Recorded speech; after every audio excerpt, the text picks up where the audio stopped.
राधे राधे। मेरे प्यारे भाइयों बहनों माताओं व बंधुओं, संस्कार की बातें चैनल में आपका स्वागत है। बंधुओं, आज द्वादशी के दिन मैं आपको सुनाने जा रही हूँ एकादशी व्रत पारण की कथा। बंधुओं, जिसे सुनने मात्र से आपको एकादशी व्रत के पूर्ण फल की प्राप्ति होगी। बंधुओं, यदि आपने हमारे YouTube चैनल को अब तक सब्सक्राइब नहीं किया तो जरूर करें और बेल आइकन दबाना ना भूलें, ताकि आपको हमारी आने वाली सभी वीडियोस की जानकारी सबसे पहले हो सके। बंधुओं, वीडियो को पूरी सुने। सुनने के बाद कमेंट बॉक्स में जय तुलसी माँ जरूर लिखें। बोलो तुलसी माता की जय हो। हमने आपके मुख से तुलसी के पत्र और पुष्प का शुभ महात्म सुना, जो भगवान विष्णु को बहुत ही प्रिय है। अब हम आपसे तुलसी की पुण्य में कथा को सुनना चाहते हैं।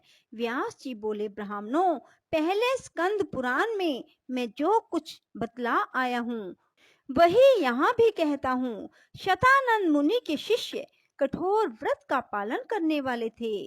उन सब ने एक दिन अपने गुरु को प्रणाम करके परम पुण्य और हित की बात पूछी। शिष्यों ने कहा, नाथ, ब्रह्मवेताओं में श्रेष्ठ आपने पूर्व काल में ब्रह्मा जी के मुख से तुलसी जी के जिस कथा का श्रवण किया था उसको हम सब सुनना चाहते हैं। शतानंद जी बोले, शिष्यगण, तुलसी जी का नाम उच्चारण करने पर ही असुरों का दर्प दलन करने वाले भगवान श्री विष्णु प्रसन्न हो जाते हैं।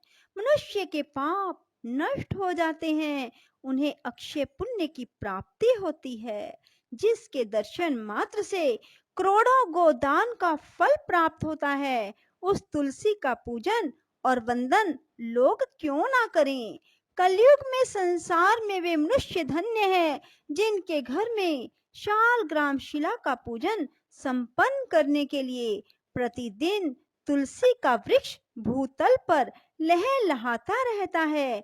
जो कलयुग में भगवान श्री केशव की पूजा के लिए पृथ्वी पर तुलसी का वृक्ष लगाते हैं, उन पर यदि यमराज अपने किंकरों सहित रुष्ट हो जाए तो भी वे उनका क्या कर सकते हैं। तुलसी, तुम अमृत से उत्पन्न हुई हो और केशव को सदा ही प्रिय हो। कल्याणी, मैं भगवान की पूजा के लिए तुम्हारे पत्तों को चुनता हूँ। तुम मेरे लिए वरदायिनी बनो। तुम्हारे श्री अंगों से उत्पन्न होने वाले पत्रों और मंजरियों द्वारा मैं सदा ही जिस प्रकार श्री हरि का पूजन कर सकूं वैसा उपाय करो। पवित्रंगी तुलसी, तुम कलिमल का नाश करने वाली हो। इस भाव के मंत्रों से जो तुलसी दलों को चुनकर उनसे भगवान वासुदेव का पूजन करता है, उसकी पूजा का करोड़ों गुना फल प्राप्त होता है। देवेश्वरी, बड़े बड़े देवता भी तुम्हारे प्रभाव का गायन करते हैं। मुनि, सिद्ध, गंधर्व, पाताल निवासी, साक्षात नागराज, शेष, संपूर्ण देवता भी तुम्हारे प्रभाव को नहीं जानते। केवल भगवान विष्णु ही तुम्हारी महिमा को पूर्ण रूप से जानते हैं। जिस समय क्षीर समुद्र के मंथन का उद्योग प्रारंभ हुआ था, उस समय श्री विष्णु के आनंद अंश से तुम्हारा प्रादुर्भाव हुआ था। पूर्व काल में श्री हरि ने तुम्हें अपने मस्तक पर धारण किया। देवी, उस समय श्री विष्णु के शरीर का संपर्क पाकर तुम परम पवित्र हो गई।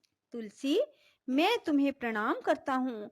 तुम्हारे श्री अंग से उत्पन्न पत्रों द्वारा जिस प्रकार श्री हरि की पूजा कर सकूं, ऐसी कृपा करो जिससे मैं निर्विघ्नता पूर्वक परम गति को प्राप्त हूँ। साक्षात श्री कृष्ण ने तुम्हें गोमती तट पर लगाया और बढ़ाया था।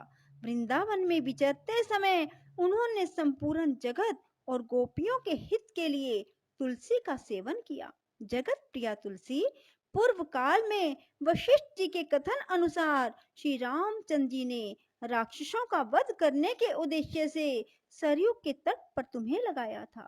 तुलसी देवी, मैं तुम्हें प्रणाम करता हूँ। श्री रामचंद्र जी से वियोग हो जाने पर अशोक वाटिका में रहते हुए जनक किशोरी सीता ने तुम्हारा ही ध्यान किया था, जिससे उन्हें पुनः अपने प्रियतम का समागम प्राप्त हुआ।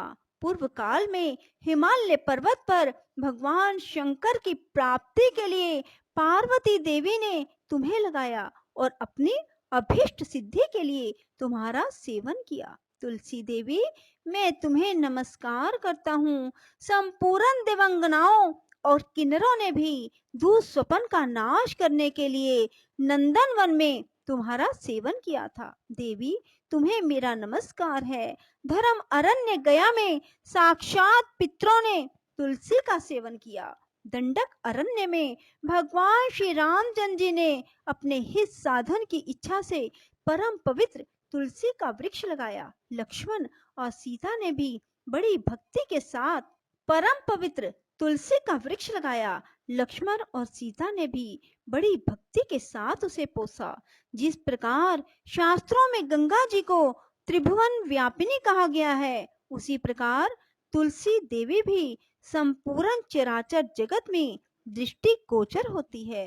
तुलसी का ग्रहण करके मनुष्य पातकों से मुक्त हो जाता है।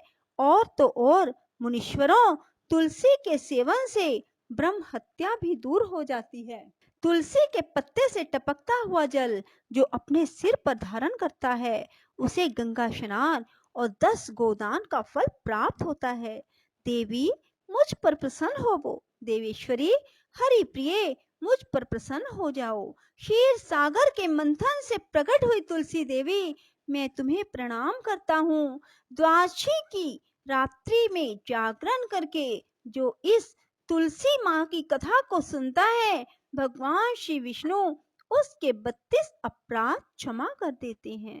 बाल्य अवस्था, कुमार अवस्था, जवानी और बुढ़ापे में जितने पाप किए जाते हैं, वे सब तुलसी स्तोत्र के पाठ से नष्ट हो जाते हैं।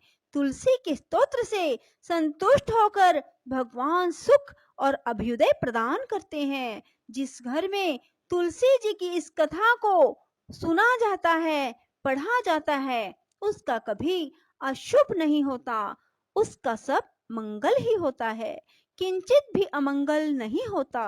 उसके लिए सदा सुकाल बना रहता है, वह घर प्रचुर धन धान्य से भरा रहता है। तुलसी जी की इस कथा को सुनने से मनुष्य के हृदय में भगवान विष्णु के प्रति अविचल भक्ति होती है, उसका वैष्णवों से कभी वियोग नहीं होता। इतना ही नहीं, उसकी बुद्धि कभी अधर्म में प्रवृत्त नहीं होती। जो द्वादशी की रात्रि में जागरण करके तुलसी जी की इस कथा का पाठ करता है, उसे करोड़ों तीर्थों के सेवन का फल प्राप्त होता है। बोलो विष्णु भगवान की जय, तुलसी माता की जय। राधे राधे, जय श्री कृष्णा। बंधुओं, यदि आपको हमारी वीडियो पसंद आए तो इसे लाइक करें और शेयर भी जरूर करें। धन्यवाद।